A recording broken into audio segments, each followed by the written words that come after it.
Sunbeam school Azamgarh द्वारा आयोजित प्रोत्साहन 2025 कार्यक्रम इस वर्ष एक प्रेरणादायक, ज्ञानवर्धक और भावनात्मक रूप से स्मृति अनुभव बनकर सामने आया। इस भव्य आयोजन में मानसिक स्वास्थ्य, संवाद और सहयोग की भावना को विशेष प्राथमिकता दी गई। इस गर्मामी अवसर पर विद्यालय को प्रसिद्ध मनोवैज्ञानिक काउंसलर एवं उम्मीद फाउंडेशन के निर्देशक सुश्री सलोनी प्रिया का सानिध्य प्राप्त हुआ, जो कार्यक्रम की मुख्य अतिथि के रूप में उपस्थित रहीं। कार्यक्रम का शुभ आरंभ दीप प्रज्वलन के साथ किया गया, जिसमें सुश्री प्रिया के साथ विद्यालय के निर्देशक मंडल सहभागिता की। इससे पश्चात विद्यालय परिवार की ओर से उन्हें स्मृति चिन्ह और पुष्पगुच्छ बुके भेंट कर सौंदर्यपूर्वक स्वागत किया गया। 19 अप्रैल को आयोजित पेरेंटिंग सेशन में सुश्री प्रिया ने अभिभावकों के साथ सकारात्मक पालन पोषण, बच्चों के साथ भावनात्मक जुड़ाव और स्वांत कौशल जैसे महत्वपूर्ण विषयों पर विस्तार में चर्चा की। उनका सदैवशील एवं सहज दृष्टिकोण सभी अभिभावकों के लिए अत्यंत प्रेरणादायक रहा। इस दिन कक्षा 8 से 12वीं विद्यार्थियों के लिए आयोजित संवादात्मक सत्र से उन्होंने आत्म जागरूकता, आत्म स्वीकृति और आत्मविश्वास जैसे विषयों पर प्रभावशाली चर्चा की। यह सत्र विद्यार्थियों के लिए न केवल मार्गदर्शक रहा, बल्कि उनके आत्मबोध और आत्म अभिव्यक्ति की दिशा में प्रेरित भी किया। 20 अप्रैल को आयोजित बिहेवियर मैनेजमेंट पर आधारित कैपेसिटी बिल्डिंग सीजन में शिक्षकों को किशोरों को मनोविज्ञानों को समझने और प्रभावी संवाद स्थापित करने हेतु व्यवहारिक रणनीतियां प्रदान की गईं। यह सत्र शिक्षकों के लिए अत्यंत उपयोगी और मनोवैज्ञानिक दृष्टि से समृद्ध रहा। इस आयोजन की सफलता के लिए विद्यालय के निर्देशक श्री प्रशांत गुप्ता, श्रीमती सुब्रा गुप्ता एवं श्री रमा शाह का विशेष आभार व्यक्त किया गया, जिनके दूरदर्शी नेतृत्व, मार्गदर्शन और प्रेरणा ने इस आयोजन को एक सार्थक और सफल मंच प्रदान किया। आपके स्कूल में प्रोत्साहन नाम से कार्यक्रम किया गया है, क्या है उद्देश्य और किस तरीके से लोगों को मोटिवेट किया गया है? सभी आजमगढ़ वासियों को सनबीम स्कूल आजमगढ़ की तरफ से जय हिंद। मैं पहले आप लोगों को ये क्लियर कर देना चाहती हूँ कि प्रोत्साहन तो बस एक नाम हमारे बच्चों का एनुअल प्रोग्राम है उसका दिया गया है, लेकिन उसके पीछे मेन उद्देश्य यह है कि आज हम सबके बीच में उम्मीद फाउंडेशन के डायरेक्टर श्रीमती सलोनी प्रिया जी यहाँ पधारी हैं, और उनके आगमन पर हम लोगों ने ये प्रोग्राम बनाया कि अब प्रोत्साहन भी इसी के साथ कर लिया जाए, क्योंकि ऐसे आप पेरेंट्स को बुलाएंगे तो वो ज़्यादा संख्या में उपस्थित नहीं होते हैं, क्योंकि इसके पीछे रीज़न भी है कि पेरेंट्स बनना और उसका निर्वहन करना दो अलग अलग चीज़ें हैं। स्कूल चलाने के लिए हम लोगों को पेरेंट्स को बुलाने के लिए कोई प्रोग्राम करना पड़ता है, तभी यहाँ पे पेरेंट्स आते हैं। तो मैं मैम का शुक्रिया अदा करती हूँ कि उन्होंने आजमगढ़ आकर के और यहाँ के लोगों को मोटिवेट किया, बताया, पेरेंटिंग स्किल के बारे में बताया। और मैम का यहाँ 2 दिवसीय प्रोग्राम है। आज सुबह उन्होंने बच्चों के साथ उनके स्किल डेवलपमेंट पे और तमाम सोशल मीडिया का जो दुष्प्रभाव है उसके ऊपर बात किया, और शाम को उन्होंने पेरेंट्स के साथ सेशन लिया जहाँ पे उन्होंने पेरेंटिंग स्किल के बारे में बताया। कल मॉर्निंग में मैम का सेशन यहाँ के शिक्षक शिक्षिकाओं के साथ है, जिसमें मैम 7 घंटे का एक प्रोग्राम करेंगी, जिसमें सारे शिक्षक शिक्षिकाएं मैम से तरह तरह के टीचिंग स्किल्स को सीखेंगे। तो हम बहुत धन्यवाद देते हैं मैम का कि वो यहाँ आई। सनबीम स्कूल आजमगढ़ में मैम का ये प्रथम आगमन है, और बार बार अब मैम का आगमन आजमगढ़ होगा। यहाँ के लोगों को, यहाँ के अभिभावकों को उनके द्वारा दिए गए ज्ञान से बहुत ही लाभ की प्राप्ति होगी। ठीक है। विकसित भारत की जो बदलती तस्वीर है उसमें आजमगढ़ जैसे शहर आज एक अपना पदचिन्ह छोड़ रहे हैं। इस बदलाव की हवा में सबसे बड़ा जो दायित्व है वो है हमारे विद्यालयों का, कॉलेजेस का। आज प्रोत्साहन समारोह सनबीम आजमगढ़ में आके मैंने उस बदलाव की हवा को महसूस किया, और बहुत खुशी हुई कि इस उल्लास के साथ बच्चों के टैलेंट को, बच्चों की छोटी छोटी अचीवमेंट्स को सेलिब्रेट किया, और बहुत उत्साह से 300 से ज्यादा पेरेंट्स आज यहाँ थे। और जब वो पेरेंट्स अपने बच्चों को देख रहे थे तो हर अभिभावक की आंखों में भविष्य का वो सपना था कि आज मेरा बच्चा इस प्रांगण में, सनबीम के प्रांगण में ऐसा कुछ सीख रहा है जो उसको एक उज्जवल भविष्य देता है, एक उम्मीद की किरण देता है। आज मैंने यहाँ क्लास 8 से 12th तक के बच्चों के साथ बात करी।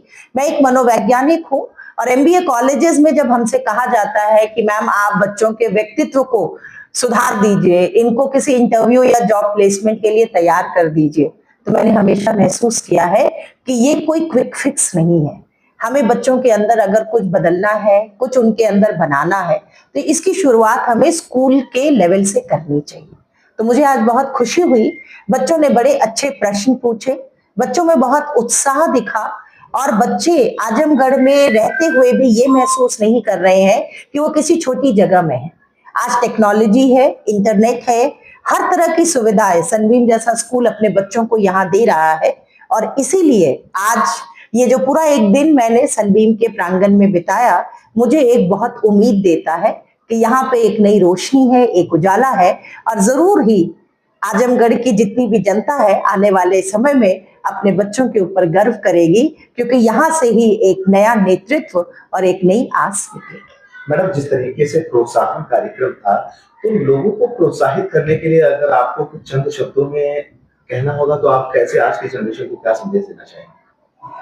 मैं आज की जनरेशन के अभिभावकों को ये संदेश देना चाहूंगी कि आज स्कूलों के माध्यम से हमारे को बहुत तरह की नई चीजों के बारे में पता चल रहा है, लेकिन वहां हमारा अपना रोल भी, हमारा दायित्व भी बहुत जरूरी है। सिर्फ बच्चे को एक अच्छे स्कूल में दाखिला करके छोड़ देने से अगर हम सोचें कि हमारे सपने साकार हो जाएंगे तो नहीं होगा। तो अभिभावकों को मेरा यही संदेश है कि जितनी भी नई चीजें आ रही हैं उनसे डरे नहीं, उनसे भागे नहीं, उनको समझने की कोशिश करें, अपने बच्चों के साथ समय बिताएं, क्योंकि समय आप खरीद के नहीं दे सकते। हम आजकल बहुत बार बच्चों के लिए कुछ भी खरीदने को तैयार है, लेकिन वो चीजें जो पैसा नहीं खरीद सकता है शायद उनको बच्चों को देना ज्यादा जरूरी है। मैडम, एक चीज और जानना चाहूंगा। और प्रोत्साहन में जो आपने पूछा, बच्चों को मेरा यही संदेश है कि प्रोत्साहन का मतलब है आपने जिस तरह का भी प्रयास किया उसके लिए हम आपको प्रोत्साहित करते हैं। लेकिन आज के समाज में हमें बच्चों को ये दिखाना जरूरी है कि कोई भी हमेशा जीतता नहीं है, कोई भी हमेशा हारता नहीं।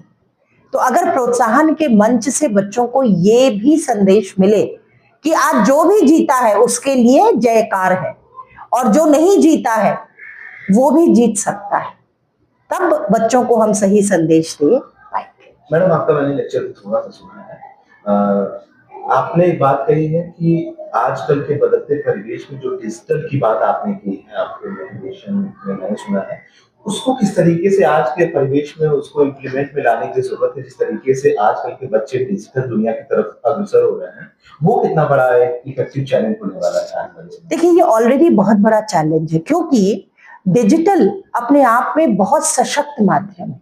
दुनिया का कोई ऐसी चीज नहीं है जो आप डिजिटल माध्यम से सीख ना सके, लेकिन भारत में ज्यादातर एक मध्यम वर्गीय परिवार में डिजिटल का इस्तेमाल सिर्फ इंटरटेनमेंट के लिए होता है।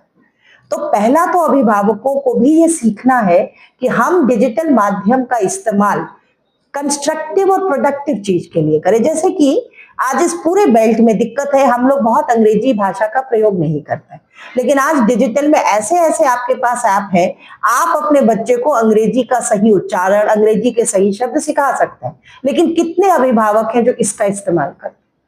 हम खाली रील देखेंगे, हम खाली वीडियो देखेंगे, हम खाली गेम खेलेंगे।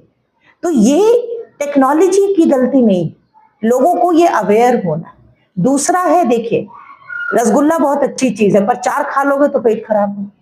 तो डिजिटल भी एक ऐसी चीज है जिसको अगर सही मात्रा में बच्चे की उम्र के अनुसार इस्तेमाल किया जाए तो उसकी अच्छाई ज्यादा है, बुराई कम है। और पेरेंट सबसे बड़ा रोल मॉडल है। देखिए, अगर आज आप एक घर आते हैं और आप आके सिर्फ मोबाइल पे गेम खेल रहे हैं, खाली व्हाट्सएप पे मैसेज देख रहे हैं, ना आप किसी से बात करते हैं ना, तो बच्चे को आप यही संदेश दे रहे हैं कि जब तुम थक गए हो तो तुमको खाली मोबाइल पे रहना। तो आज बच्चे ये सीख रहे हैं हम बड़ों से कि मोबाइल ही इंटरटेनमेंट है, मोबाइल से ही बातचीत है। ये जो एक वर्चुअल वर्ल्ड है, ये गलत है। लेकिन मैडम आज की जो स्कूलिंग है डेवलप है, वो प्रोजेक्ट की बात हो या फिर अलग तरीके की टेक्नोलॉजी की बात हो, तो सारी कुछ इंटरनेट से जुड़ी है, कनेक्टेड है।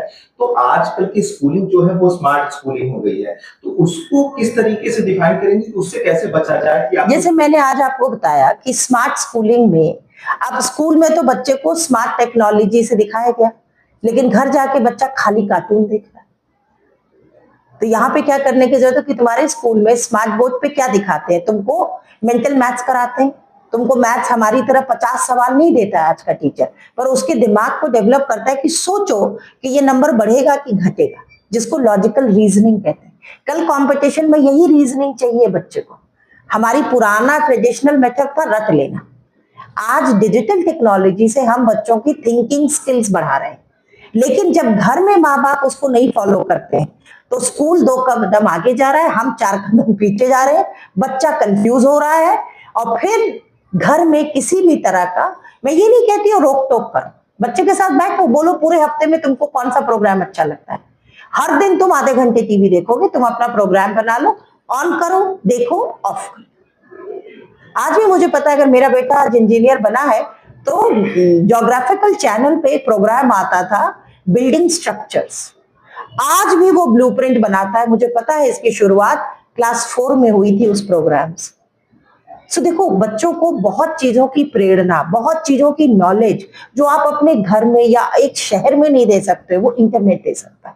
तो इंटरनेट में दिल्ली हो, डेनमार्क हो, सब बराबर हो गया। तो ये बहुत पावरफुल चीज है, पर गार्जियंस का इसके प्रति जिस तरह से उनको समझना या सीखना चाहिए, वहां मुझे लगता है अभी भी बहुत कमी है। हम उसको सिर्फ इंटरटेनमेंट के लिए इस्तेमाल